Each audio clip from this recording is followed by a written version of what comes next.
everybody. Welcome again to my podcast stroke channel. What would I say? Okay, this is just going to be literally pretty random. First and foremost, I've been dealing with like the heaviest grief you can think of when you finally lose your mother. You feel totally unearthed. So I dealt with that the whole of 2024, and what I'm doing gradually now is to, in some sense, get back into the thick of things as she would want me to. Grief is heavy, and if you've recently lost a loved one, you would realize that grieving in a volatile world is also harder. Life is very volatile now. There's a lot happening. Sometimes I just want to bury my head in a pillow and like tune out the noise, because everywhere you go, whether it be in real life or social media, things just keep happening and there's no way to stop it. But I think it's kind of like a new dynamic that most of us as humans have to kind of shift into and gradually, settle into. So that's pretty much what it's been for me. Secondly, I would like to address the California fires. My heart goes out to the victims, those who have just lost their homes. And when they say people have lost their homes, I don't think many people have really sat down to think about how hard this is. There are young families who are pretty much settled into the homes that they probably spent years saving for and were finally able to afford, with their kids in the schools that they were finally able to get them into in good neighborhoods. All that has been taken away. And then we're talking about some people who have almost finished paying off their mortgage. Imagine someone who has owned a house. For those of you who live in the US, Canada, or the UK, you pretty much understand how the mortgage system works. So imagine paying your insurance and paying your mortgage, and you say you have a 25-year term and you're on year 20, and then this type of devastating thing happens. There was news that insurance companies had just canceled about 72,000 policies were affected, where they canceled the fire aspect of it, because usually as you own a home, you have insurance for fire, for damages, for very important stuff. And if you get fire canceled, I'm sure when it happened to many of those families, they probably didn't think of it, especially if you've been going about your life. And usually in California, when there are fires, it's usually in the forests or the outskirts. This is the first time we're seeing multiple fires within the city, especially LA. And for me, I would say we need to start to question the possibility of arson. And why will I say this? 5 fires at the same time isn't normal, as much as I like to dispute it. And at the risk of sounding like a conspiracy theorist, 5 fires at the same time in a city setting is actually unrealistic. It might have been started maybe in one place, and with the winds spread across, surrounding cities or towns, but technically speaking,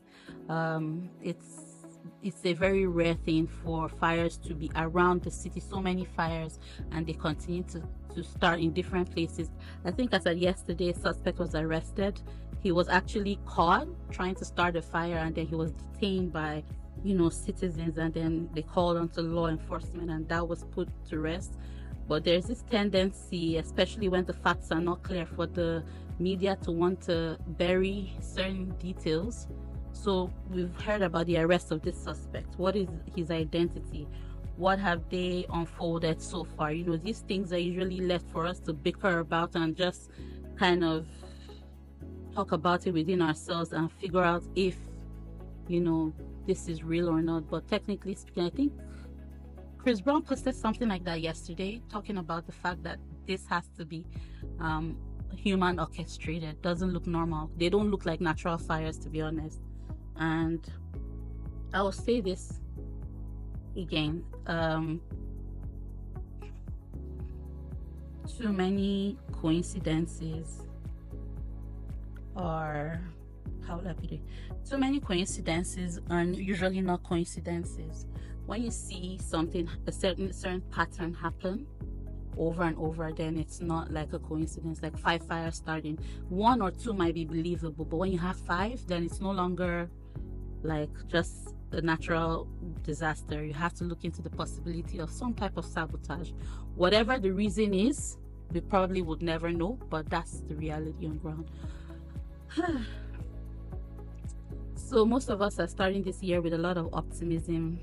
I'm not going to lie, a lot of people have a lot to say about 2024. For me, 2024 was a very, I don't like to use the word terrible, but it was a very, very deep year for many people, because you're dealing, especially if you have a family, you're dealing with trying to get the best for your kids, you're dealing with all your loved ones. There's trouble in almost every country.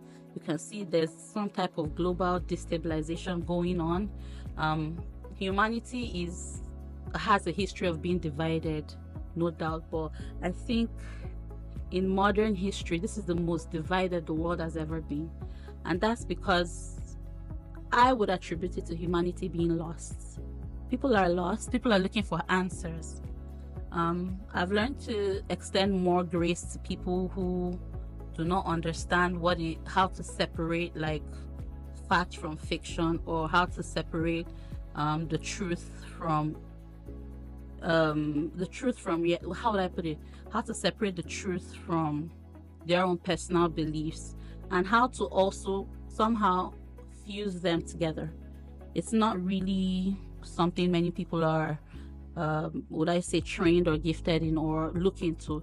Many people believe that once they have a personal belief or a personal belief system, that it's conclusive, it's final, and then they can't be altered or wrong in any area of that particular belief system, or that belief system may need to have a little would I say you need to evolve a bit or have a little improvement here or there, and you have people finding it difficult to open their hearts up to evolving ideas. So let me just summarize it by saying something can be true today and either not applicable tomorrow or not true tomorrow. Secondly, 2 things can be true and 2 things can be false at the same time. And this has to do with, especially if you have like a candidate or political ideology that you support. While you have adopted that ideology, it's always good to think about the fact that within the ideology itself, there's room for growth. There's room for adjusting certain precepts that might come up and you might see them faulty, but you do not ever let the need for the truth and actual facts and your own personal development, don't put it at the back burner just because of a belief system or how you see things, or even your own personal, because everybody sees things to the extent of their knowledge, let me put it that way. And most times human beings tend to have the my way or the highway, and this is nobody's fault. This is actually by design. God designed it this way because there is diversity, and then there's also the wealth of experience in different areas. So my experiences might not be your experiences, and your experiences can have like a total effect. We might even have the same experiences, and its effect on you and how you view things will be different from the effect it might have on me and how I view things. And that tends to cause problems. So you can see people saying, oh, I'm a lifelong Republican, or I'm a lifelong conservative, I'm a lifelong Democrat, or I'm a lifelong liberal. But then within these parties, you can also see that they have internal wranglings, because human beings, it is just by design. Human beings cannot always agree about the same thing at every single time. That's not realistic. It's not possible. And it's a bit of a delusion to expect that to happen. But what's most important, and I think as we evolve as a race, as humanity, it's very important for us in recent times to begin to school ourselves on how to accept would I say, opposition and this very, very rapid diversity that is happening across the world. Trust me, it's across the world. As at 3 years ago, I would think it was like Africa, but then we saw different countries in Africa either challenge their leadership, hold elections. Some countries have been successful in, having colonial influence, reduced to the bare minimum by asking maybe foreign troops to leave and wanting to take control of their resources and their government. As at 3 years ago, I would have said, okay, it's an Africa thing, but now you can see that it's really, everyone's out, everyone's talking. With the emergence of social media, everyone has an opinion, or would I say everyone can finally air their opinion. And because of that, there's rift everywhere. But most human beings, most decent human beings, at the core of their being is really just the craving for a better life. And it doesn't matter how they process it or how they go about it. That is probably what their drive is. I'm not talking about the percentage of people who something else is the reason why they're doing what they're doing, why they're driven in a different direction. I'm not talking about those people.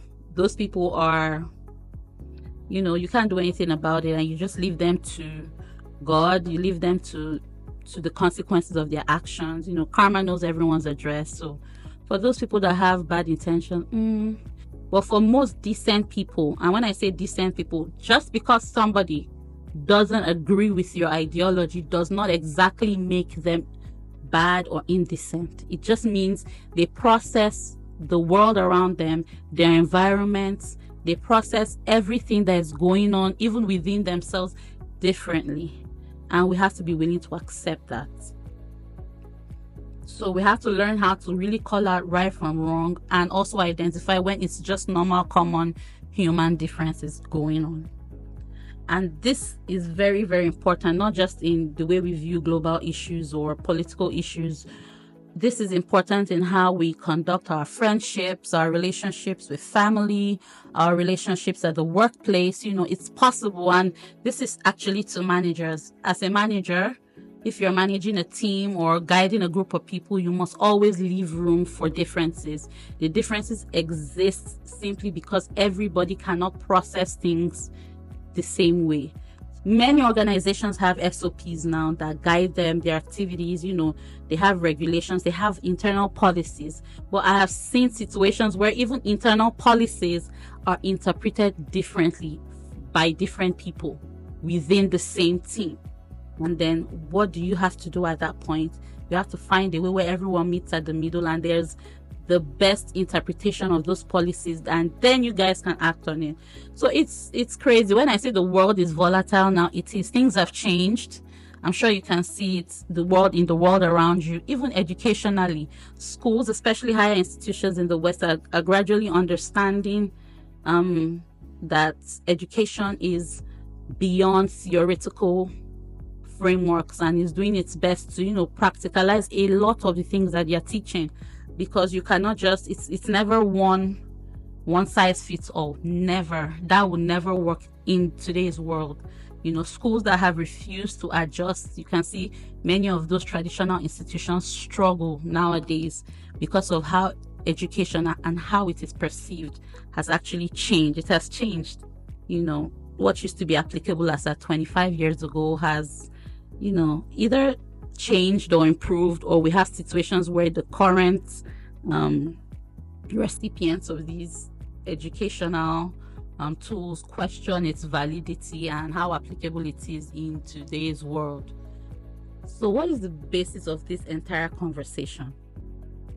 We live in a very diverse world. We live in a very volatile world. And as humanity, we have to adapt to it and come to that resolution that this is the new reality and work towards fitting into it. It's hard. I'm speaking to many people who can hear me. I know so many people who are confused. Life is changing rapidly. There are certain people that don't know what to do.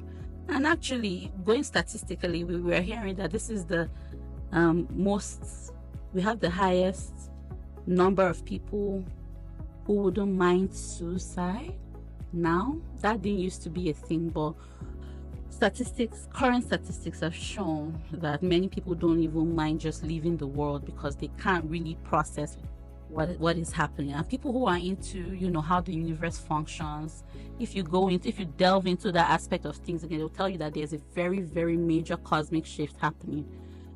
After going through all these things and reading everything, I just came to the conclusion that yes, we need to find a way to adapt. It's going to be hard, but it's better to accept that this is happening and then deal with it in the most civil, with the most wisdom that you can, in the most civil way, in the most, would I say, gracious way. And in everything, as things are changing, do not stay ignorant. Seek for knowledge. No one source of anything is conclusive. Keep an open mind. Open your heart to learning. That's the best way to remain subjective and to kind of be ahead of everything, on top of everything. It's crazy, but that's the reality. The change is, even within organizations that have big change management teams are struggling. So you can imagine very strategic, structured systems are struggling. How much more you with your individual life?